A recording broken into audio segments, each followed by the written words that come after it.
Thank you very much. It's really interesting to be in this kind of medieval setting to talk about a very progressive topics, and I thought it was really nice that Dow introduced us this morning to the idea of being an employer of choice and making it really meaningful for people. At Trisect, we found that we got to a point where we'd already hired all of our friends and family, and culture all of a sudden became really, really important to us. And I didn't know this subject would be so important to me. I grew up as a copywriter within the ad industry, got the opportunity to work at Trisect, and now very, very excited about what I learned this morning. So we have a theory that's developed over the past 5 years that culture bubbles up. You can't force your culture on people. You really have to listen to it. And this is something that we learned, of course, through making mistakes, the way a lot of people learn things. But you embrace the best bubbles that come up from the people that you hire. You keep them afloat, and by keeping them afloat, you have to fund them. And you don't have to fund them with money. You can fund them with time. You can fund them by paying attention to them. And you can fund them by telling the people of your company that it's important to them and caring for them. So you don't pop the best bubbles that are coming up from your company. I think we heard some really cool things about context as well just a minute ago. So I'll start by telling you a little bit about Trisect. We were founded in 2005. We've been on lots of these great lists. But one of the most important things about it was we could create environment as much as we could create great work. And if we could create that environment, we knew that the byproduct of that would be great work. Working together with our team, one of the great stories about it is two people that I work with I met very early in my career. And I get the chance to talk to a lot of students, ad students, young art directors, or copywriters, and I tell them, look around at the people in your first job. These are the people who you might find these new opportunities from in your second job, in your third job, in your career management. And I think that opportunity came for me when Dick Thomas and Tim Nelson called me and said, would you like to come and help us start a creative department? And those are people I'd met early in my career and then created this next opportunity for me. Our client lists are kind of started from throughout the Midwest. We were able to branch out to California and create marketing and advertising for people. But one of the things we try to do is also meet the HR people from our clients. If I can meet the HR person from Mike's Hard Lemonade, I can learn a little bit about their culture and help my people be smarter about our culture. So not just working with the clients you work with, but asking your clients, can I also work with your HR director, has made a big difference for us. So I'm going to talk today about context bubbles, talent bubbles, some business bubbles, popping some of those bubbles that maybe grew up within your company that you don't need anymore, some traditions that bubble up, trust bubbles, and space and environment as a bubble. So I love when Stephen was talking about context today, and context became really important for me as well. I don't know which one I'm pointing this at. In terms of growing up, I'll point it there, and it'll eventually work. And growing up in Chicago, I have 3 kids on the north side, and many people have never heard of Trisect, but one of my goals is to kind of change that. So the context when you're talking to your employees and you're talking to people out there is really important when looking for bubbles. And I found that I didn't necessarily know my own context when I'd be talking to employees. And the reason it happened is I found this image one day in my house. And I thought, if that's the way my kids perceive me, maybe my employees perceive me even differently than the way I perceive myself. And this taught me a lot about being able to listen to them and going out to lunches with people, taking people to breakfast and say, all right, what context do you perceive this company in? How do you perceive your compensation package? How do you perceive how we're doing in terms of being a company? And these were all things that I wasn't taught when I was growing up as a copywriter, but things I had to learn on my feet as part of the business. And I found that if you can think of yourself as very different than you currently think of yourself, you can be a lot more effective as a leader and a lot more effective at finding talent. So I just want to be clear, the first time we applied, we lost. We wanted to be the best places to work, but we found out there's a tough competition out there. It's not something you can instantly create. So we set a goal. You want to set these goals, people talk about 5, 10-year goals, and we wrote it down, and we made it a priority, and then this one happened.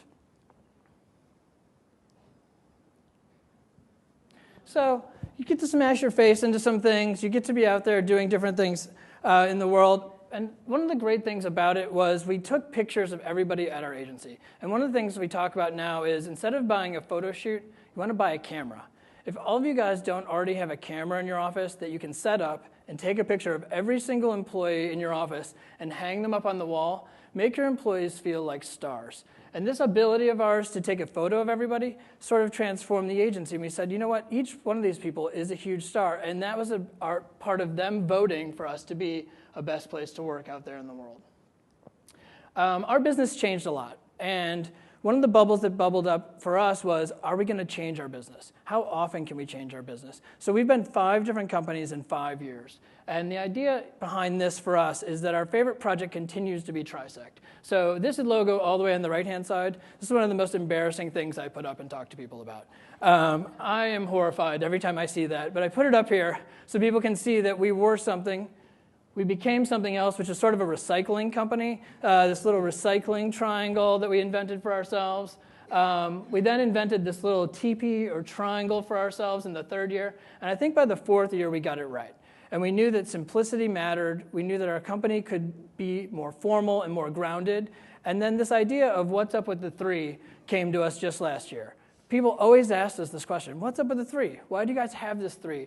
And so taking these little things that bubble up from your culture and now making them part of that culture allows us to be much more accessible to our clients and allows them to be in on the joke. So the 3 is fearless, inventive, and humanistic. And those are the 3 principles that Dick Thomas founded our company on, and they're now part of the conversation we're able to have every time we go out and talk to people. But it took us 5 years to really figure that out and to formalize on that. But the ability to be dynamic and change throughout that time was really what made that possible. A lot of people ask us, what makes Trisect different? Actually, they ask us a lot of other stuff too. Like, what's up with the 3? And how do you say your name? But let's start with what makes us different. Trisect began somewhere over the mid-Atlantic Ocean, when our founder, Dick Thomas, had an epiphany.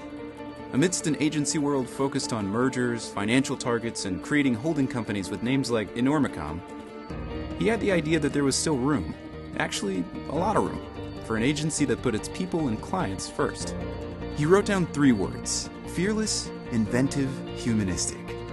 And he believed that if an agency could be built around these 3 forces of good, that if these ideals could trisect, if you will, incredible things would happen.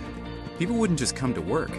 They'd come to work inspired to do their best thinking, for brands they felt truly passionate about, with clients that felt more like partners.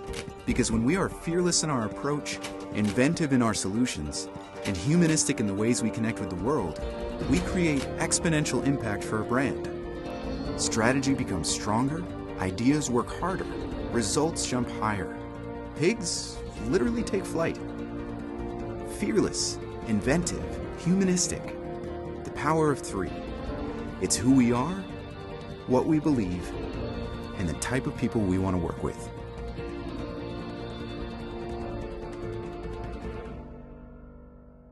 And I get to share that with you guys today because of the evolution of that journey. Because we had the sloppy work, because we were willing to make mistakes, and there's an earlier theme that talked about being able to make mistakes, analyze, learn, and move through those things. And I feel like that's a really great opportunity for any company out there. So that slide next one talks about some bubbles need to be popped. So along this journey, you're going to find that some people want to come with you as part of your company and some people don't. And finding really strong ways to coach and exit people has been a really great hallmark, I think, of Trisect as well. We talk to our people about what their goals are and if their goals are in line with our goals. And when we find there's a mismatch, I think that being quick to be able to say, you know what, this bubble actually needs to be popped can be a really important part of developing a culture and telling everyone else in that culture it's really important. I think the earlier stat was that 20% of your employees can take up 80% of your attention. And if you can find ways to manage that throughout your organization, those are the bubbles that you need to pop, and you can create a lot of success through that. Listening as a listening culture is not really giving in to every needy bubble out there, right? You have to find the bubbles that you listen to, the ones that are aligned with your business, and the ones that are aligned with your performance management goals. And those bubbles that come from contributors can create healthy bubbles and a really healthy culture out there. I'm going to talk a little bit about one example of how we were able to use the bubbles in a nice way within our... Hello. Me and my friend. Throughout traditions that we created in terms of finding what's going to be our culture bubble that's formed within the charity space. So a lot of people probably within your companies love to bring charitable needs to your organization, and they might have a really long list. And what we found was we wanted to say yes to as many bubbles as we could. By saying yes to as many bubbles, it actually became a challenge of having too many of those out there. There was a ton of energy in our company for charity, but not a lot of focus. There were a lot of hours we were putting toward it, but not much consistency. And too many of those bubbles came without a clear vision. So we found a way to align around a charity bubble. By looking at our client book, by looking at our strategic goals, we actually found hunger would be a really big opportunity for us to focus our energy. So whatever the topic is, you're going to have a lot of different inputs that you're listening to. When we looked at our clients, we had one client at ConAgra who was doing some really interesting work in the child hunger space. Their partnership was with Feeding America, so we talked to Feeding America, and they said, we have an opportunity for you in the hunger space, so we started doing work with Feeding America. The Feeding America work allowed us to see that throughout our company, this was of great interest to people, and we took all of what we were doing in all different charity spaces and aligned it around hunger so that we could take all that energy and then put our people out into the field. So now anytime people will come to us and they want to do something around charity, we say, can you focus it around hunger? Can you bring an event to us that makes it really easy for us to say yes to it? And what you want to be able to do is to say yes to the bubbles that are coming to you, but find a strategic way to say yes to those bubbles.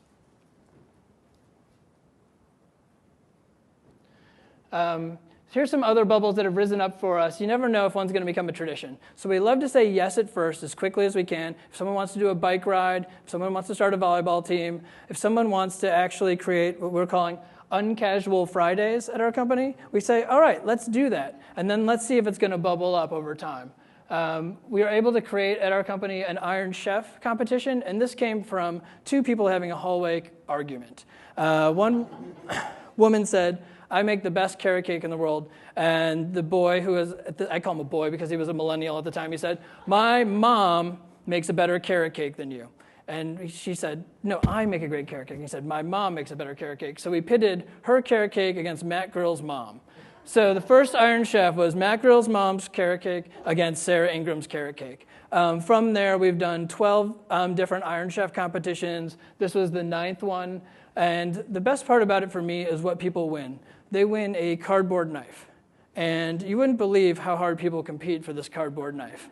And so if you find a bubble, and like I said earlier, you want to fund it, right? But you don't have to fund it with tons of money. You have to fund it with energy. You have to put that passion behind it and bring that energy to it. And so Iron Chef has grown within Trisect to become one of our greatest traditions. And it really is that opportunity for conversations to occur above and beyond the business conversation every time. I would encourage you guys, here's a little shot of Uncasual Fridays. Happens about once every 2 months or so. People get together. We have a very casual work environment. People dress up or go to the nines, and it's just another reason to get people together. But listen for what those bubbles are that people are bringing to you, and the way you can say yes to them just makes an enormous amount of difference within your culture. So I'm going to very quickly show you a case study about trust. Trust is a really important bubble for us, and it's one that we work on with our clients. We work with Kimberly-Clark on a product called Flushable Moist Wipes. Flushable Moist Wipes, that's pretty much 2 out of 3 of the worst words in the marketing lexicon. If we could do anything to help them in that space, it would make an enormous difference. So we're going to look at the trust through the lens of client work. Those are the people we impress after our boss, before our moms. And what we wanted to do is we said, if you're really going to sell this category, we've got to make it acceptable for someone to say flushable, moist, and wipe in one conversation. And so our creative team thought of the metaphor of a car wash. Really brilliant metaphor. We brought it up to Neenah, Wisconsin, where they said, there's no way we could ever do that. And so after 2 years of kind of growing this trust bubble, we were finally able to put this work in the market. And it really kind of came to light with that trust as a key component of it. If you think about it, using toilet paper without moist wipes isn't much different than trying to wash your car without water.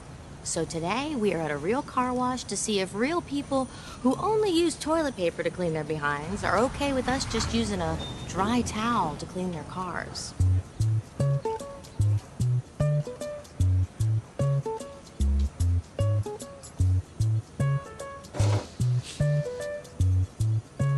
We're getting there. She's filthy.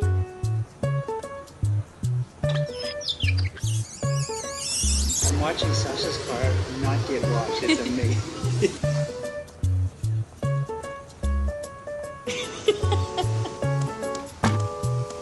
Are you planning on using any water? No, I was just gonna dry wipe it the way I always do. Oh, that's not gonna work. Dry wipe and just rub it. It's just not very clean. Dry as a desert. Just taking a cloth and then I just... I mean, if it's dry after it's been washed, that's fine, but... Seems kind of scratchy to me. Yeah, I guess it could get a little uncomfortable. All right, so what's your problem exactly? Well, I was just looking at the other cars, and they've all been wiped down and watered. Look at dirt. Still all over it. This is just like using toilet paper and not following it up with the moist wipe. I'm just saying, right?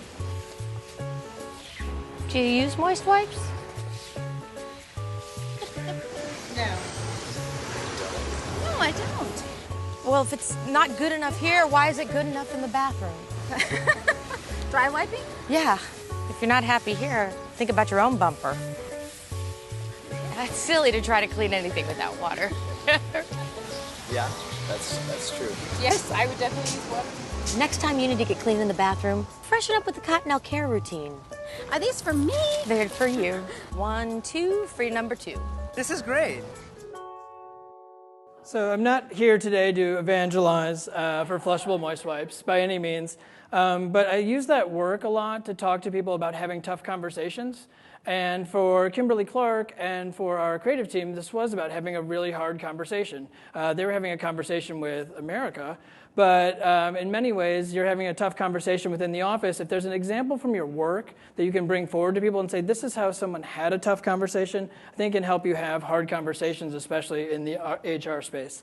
So I'll go really quickly through space and learning throughout that opportunity. One of the things we got to do was to build a new office space, and we immediately thought, we're going to put tons of color and our mission statement on the walls. We're going to make this place all about who we are and what we believe in. And then we met an architecture firm, and they said, no, you're not, which was just took us by surprise. And the opportunity within space, we think, is now, and what we learned was to make it a corkboard, not a billboard. If you can make your space something that receives the energy of your people and makes them really the feature of that.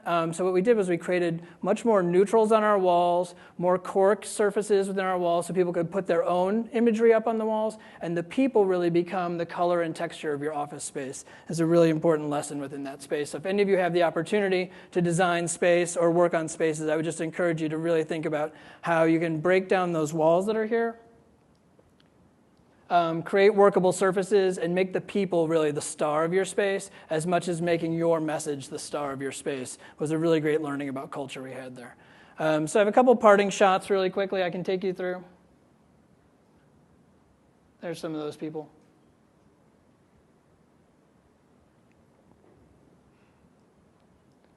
Share early, share often. This is one of the things we tell all of our employees. We know you have something to share with us. We want you to share it as often as you can. We want you to get in touch with your employees and see what's going to bubble up.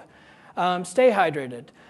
This may seem like odd advice for a culture conference, but what I notice is about 70% of your body is water, and about any time I'm in a conversation with someone where things are getting difficult, I look across the room and I think, did that person have lunch? Is that person hydrated right now? Because that's usually what's happening, is that they're starving their mind. So don't skip drinking. Don't skip eating throughout the day. It makes a huge difference on your culture. And lastly, listen twice, solve once. This we think is sort of a modern idea age of the measure twice, cut once idea. The more you can listen to your people, you can come up with great solutions. They're going to bubble up from your culture. Your job is to really assemble those bubbles into the ones that are right for your business plan, the ones that are right for your culture, and create a really nice opportunity for you. So thank you to you guys for having me here today. The business of our business really is talent management, something I learned the hard way, and I'm really glad to hear the stories from Workforce Live today. Thank you very much.